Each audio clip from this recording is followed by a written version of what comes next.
Ser podcast.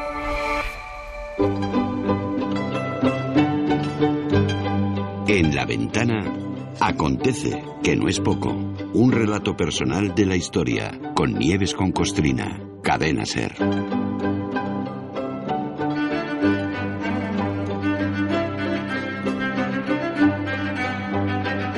Hola Nieves, buenas tardes. Buenas tardes, Carlas. Me da en la nariz, tú me corriges, que has agarrado un hueso esta semana con lo de la Iglesia, la persecución de los homosexuales, la homosexualidad y la pederastia dentro de la Iglesia, todo ese batiburrillo que tiene un enorme impacto social, como es lógico.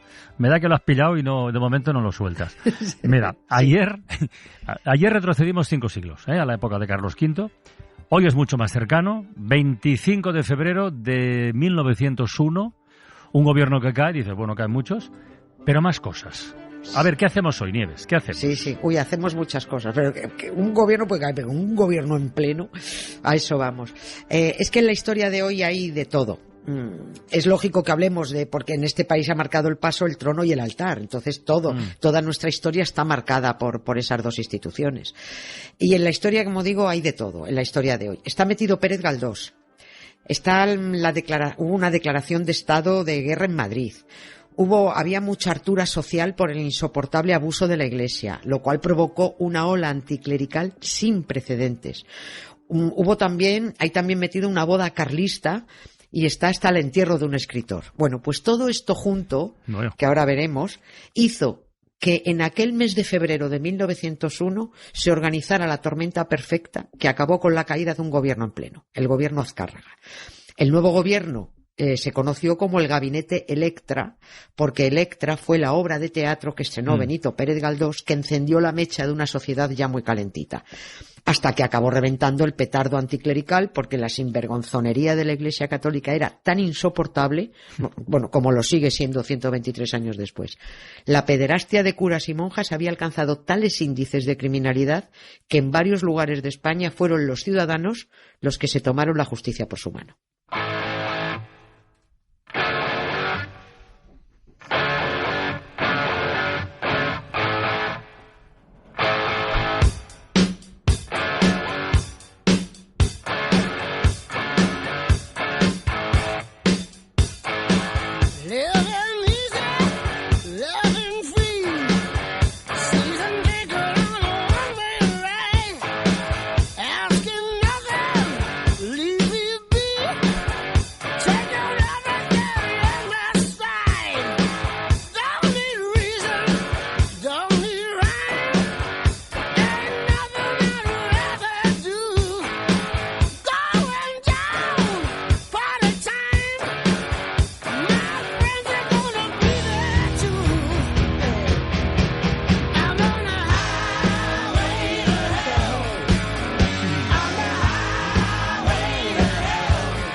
A ver, al infierno no sé si vamos a llegar, pero esta historia, ¿por dónde la comenzamos? ¿Por Galdós?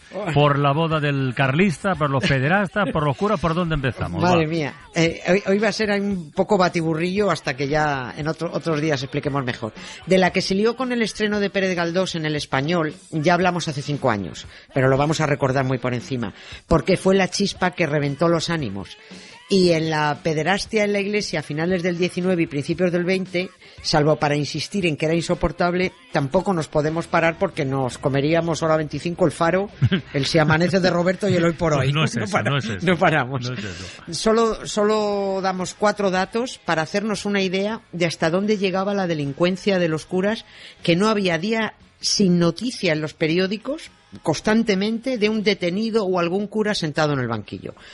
Y por retomar lo del Papa Paco que decíamos, que recordábamos ayer respecto a, según él, y con sus palabras, el excesivo mariconeo en los seminarios, fue famoso, por ejemplo, en enero de 1900, el asesinato de un cura del Seminario Diocesano de Madrid a manos de un novicio que estaba hasta los mismísimos de que el cura abusara de él día sí, día también. Este asesinato y el posterior juicio puso al descubierto en el Seminario de Madrid toda una red de aprendizajes homoeróticos entre docentes y discentes. ¿Eso? Sí, pues sí. Discentes estudiantes. Esta palabra la he aprendido nueva, Vale, no la conocía. yo ahora mismo. Sí, docentes y discentes. Bueno, estas son palabras del profesor de la Universidad de Cádiz, Francisco Vázquez, que ha estudiado y documentado toda la actividad criminal de los curas pederastas entre 1880 y 1912. Sí, lo de aprendizajes homoeróticos es una definición generosa, digamos, Sí. de lo que ocurría. Sí. Oye, y eso que has dicho, claro, 12, son más de 30 años. Más de 30. En una época en la que nadie hubiera dicho que la pederastia en la Iglesia era un asunto tan cotidiano. Claro. Es que esto tiene mucho que ver con el lenguaje, con las palabras. Eso que decimos siempre sobre que de lo que no se nombra, o sea, lo que no se nombra no existe. Ya. La palabra pederasta no comienza a usarse para referirse a los curas hasta finales del 19. Por eso parece que antes no existía. Pero los curas viciosos, desde los siglos medievales, se diferenciaban solo en dos grupos, que eran los curas sodomitas, que eran los homosexuales, y los curas solicitantes, que se llamaban, que eran los que les pedían a las señoras y a los señores que metieran o se dejaran meter mano aprovechando la intimidad del confesionario, que para eso lo inventaron. Bueno, en teoría el confesionario lo inventaron para separarlos con algo por el medio, pero al final acabó teniendo más intimidad el confesionario. Pero a finales del 19, que por cierto lo inventó el tuyo, Carlos Borromeo. Vaya. Hombre. Pero a finales del 19 entró una tercera categoría del cura vicioso, que era el pederasta. No porque no existiera antes, sino porque las violaciones de niños y niñas no se diferenciaban de los abusos sexuales en general. Estaban incluidos. Por eso, cuando en el 19 se pone el foco en los curas y monjas abusadores, que eran y son legión, empezaron a salir casos debajo de las piedras. El sacristán Avelino Carrera, del convento de las Capuchinas de Mataró, condenado por abusar de un niño de 10 años, las múltiples violaciones del hermano Doroteo a varios niños de la Escuela Pía de Pamplona, estoy leyendo, refiriéndome a noticias de la prensa, detenido un cura de Carabanchel en Madrid por violar a una niña de 6 años, el Escolapio Román, también detenido por violar a un niño de 7 años en Barcelona, un cura apaleado en Achuri, en Bilbao, por las mujeres del pueblo por violar a una niña, bueno, y así decenas y decenas de casos. Oye, ¿y la obra de Pérez Galdós, Electra, tenía que ver con este asunto de la pederastia o no? No, con abuso económico, no con abuso sexual. Sí, las dos cosas favoritas de los curas, el sexo y el dinero. Lo cuento rápido. Pérez Galdós escribió una obra de teatro inspirada en un caso real que se estaba dando en ese momento. El caso Ubao se llamaba. Estaba en toda la prensa del país. Era una menor de edad, bilbaína, con mucha pasta, huérfana de padre, que fue captada por un jesuita y a espaldas de la familia la convenció para huir de casa e ingresar en un convento en Madrid junto con toda su herencia. Esto llevó a un juicio con muchísima repercusión, con jueces corruptos, como los que tenemos ahora, manejando el caso y sentenciando a favor del convento y de la iglesia, pese a que la chica captada era menor de edad. Aquello era una locura. Al final el caso llegó al Supremo, y el que ganó fue Nicolás Salmerón, que ganó el caso para la familia de la chica. Bueno, pues la chica volvió a casa y las canallas monjas se quedaron sin la pasta. Este asunto se siguió muy de cerca en la calle, que estaba muy soliviantada por los abusos económicos de una iglesia que además estaba alejada de los problemas sociales y ocupada solo en recaudar, sin dar palo al agua. Y además España estaba saliendo de un periodo de guerra con Estados Unidos, que fue cuando España perdió todas las colonias de ultramar, y fíjate, aunque la guerra de Cuba no llegó aquí, se declaró el estado de guerra en la península. Ah, mira. Y se suspendieron otra vez todas las garantías constitucionales. Y digo otra vez porque con cualquier excusa se suspendían las garantías constitucionales, cualquier tontería.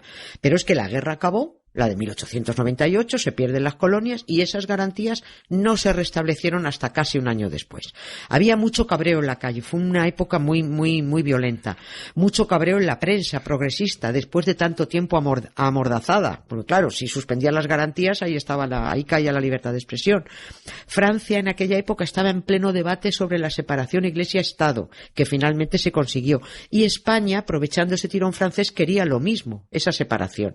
Y bueno, luego se junta el enorme éxito de la Electra de Galdós en febrero de 1901 y se dispara el anticlericalismo en la calle.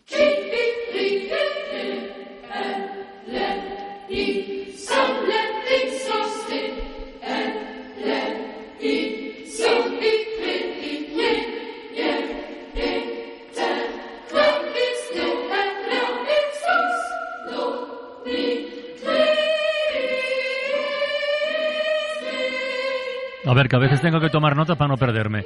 Has hablado de una boda carlista antes, Sí. has mencionado también en febrero. ¿Quién se casaba, lo primero? Sí, se casaba la princesa de Asturias, María de las Mercedes, Ajá. que era la hija de Alfonso XII, o sea, hermana de Alfonso XIII, pero es que Alfonso XIII todavía era un mocoso de 14 años, menor de edad. Claro, y explico esto. Alfonso XIII fue rey desde que era feto, por una cuestión como se había muerto Alfonso XII antes de que naciera lo que viniera, por si acaso lo nombraron rey en el feto de la madre, de María Cristina. O sea, nació siendo rey. Y se estaba cagando encima y era rey de España ya, ¿no? Pero como siempre tiene que haber un heredero o heredera en la línea de salida para mantener el negocio, María de las Mercedes, su hermana mayor, era la princesa de Asturias. Y siguió siéndolo hasta que Alfonso XIII tuvo su propio heredero, su propio príncipe de Asturias. Bien, pues la princesa de Asturias, en mitad de esta bronca social muy gorda que hemos contado, anticlerical, Electra, el gobierno con los pelos de punta y tal, se casa con su primo Carlos de Borbón, que era un carlista, de los otros Borbones, que en esos momentos seguían reclamando el trono de España y que además eran anticonstitucionalistas. Eran los que habían liado hasta 3 guerras que desangraron el país. Y ahora la señoritinga, de cara a la sociedad española, ahora esta señoritinga borbona se casaba con un carlista como si aquí no hubiera pasado nada. No. Teniendo en cuenta que ella era princesa de Asturias y que su hermano era pequeño todavía, si a Alfonso XIII le ocurriera algo antes de ser declarado mayor de edad, ya tendríamos de rey consorte a un carlista. Ujú. Y su descendencia sería carlista. Pero claro, la gente decía, ¿pero qué clase de chanchullos son estos? ¿Qué tomadura de pelo era aquella con los miles de muertos que habían provocado los carlistas ultras con el lema aquel de Dios, patria y rey? Ya, y por otro lado, aquel matrimonio era libre, quiere decir, ¿era elegido por los novios o estaba impuesto? Ante todo, para evitarse un matrimonio morganático, se tenía que buscar un príncipe. No había tantos disponibles para casarse con los Borbones, ¿eh? Había que buscar un príncipe, que ya sabes, como contamos, los plebeyos y plebeyas no son aptos para casarse. No valen. No valen para príncipes y princesas. Pero es que este asunto de la boda lo vamos a dejar aquí porque nunca la boda de un Borbón ha traído nada bueno y también merece su propia historia. Esta boda trajo una bronca tremenda en las Cortes porque tenía que autorizarla a las Cortes y trajo muchos enfrentamientos en las calles. La boda fue el 14 de febrero, con el estado de sitio declarado en Madrid. Por la boda. Y otra vez suspendidas las garantías constitucionales. Y esa boda se juntó con un entierro multitudinario, que fue el del escritor Ramón de Campoamor, al que se le dio carácter de duelo nacional, con miles de personas en la calle también durante el traslado de los restos, que se produjo días después de la boda y que acabó con más enfrentamientos con la policía. No. O sea, aquel febrero de 1901 fue de una tremenda conflictividad en las calles, por la hartura contra el trono y por la hartura. Es verdad lo de la tormenta perfecta que decías al comienzo. Sí. Es que aquel febrero de 1901 fue alucinante. Y así fue como el presidente del gobierno, Marcelo Azcárraga, que era muy conservador, dimitió por carta ante la reina regente, Cristina de Austria, aquel 25 de febrero, diciendo que ya no podía más. Y que todo esto no lo iba a solucionar además ningún gobierno de los partidos históricos. O sea, ni un gobierno liberal ni un gobierno conservador. Le sugería a la reina que formara un gobierno de concentración que tuviera entre sus objetivos prioritarios dar solución al problema de las excesivas órdenes religiosas. Fíjate, esto lo decía el conservador. Sí. Por medio de, y leo, prudentes y previsoras medidas encaminadas a vigilar la observancia del concordato y a restablecer la igualdad tributaria. Cuidado, igualdad tributaria. Igualdad tributaria, esto ya se estaba pidiendo allí, porque es de un abuso insoportable. Bueno, al final no hubo gobierno de concentración, formó nuevo gabinete el liberal Práxedes Mateo Sagasta, y aquello se llamó el gabinete Electra, porque fue consecuencia de la obra de teatro y de la ola anticlerical. Bueno, pues basta mirar a la España de hoy para comprobar que no se soluciona nada, que los abusos de la multinacional católica siguen siendo los mismos, y que siguen enviciados con el sexo y con el dinero. Rata inmunda, animal rastrero, escoria de la vida, adefesio mal hecho, infrahumano, espectro del infierno, maldita sabandija, cuánto daño me has hecho. Qué gran pérdida y qué reciente la de Paquita del Barrio, sí, ¿eh? Paquita. Ay, mira. Pobre Paquita. Se nos ha calado esta canción así para cerrar el acontece que no es poco de hoy. Como quien no quiere la cosa. Ya está. ¡Hala! Ha venido bien. Sorpresa de la vida. Hasta mañana, Nieves. Un beso. Hasta mañana, adiós, Carlos. Otro adiós. para ti. Gracias. Chao.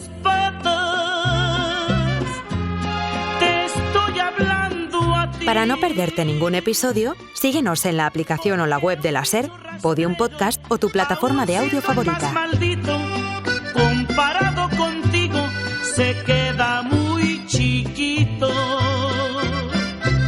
Maldita sanguijuela, maldita cucaracha, que infectas donde picas, que hieres y que matas. Alimaña, culebra ponzoñosa, desecho de la vida, te odio y te desprecio. Rata de dos patas, te estoy hablando a ti, porque un bicho rastrero, aún siendo el más maldito, comparado contigo, se queda muy chiquito. Me estás oyendo, inútil, llena del infierno, cuánto te odio y te desprecio.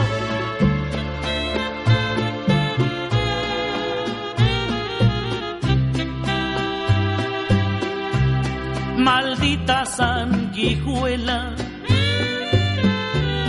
maldita cucaracha, que infectas donde picas, que hieres y que matas. Alimaña, culebra ponzoñosa, desecho de la vida, te odio y te desprecio. Rata de dos patas, te estoy hablando a ti, porque un bicho rastrero, aún siendo el más maldito, comparado contigo, se queda muy chiquito.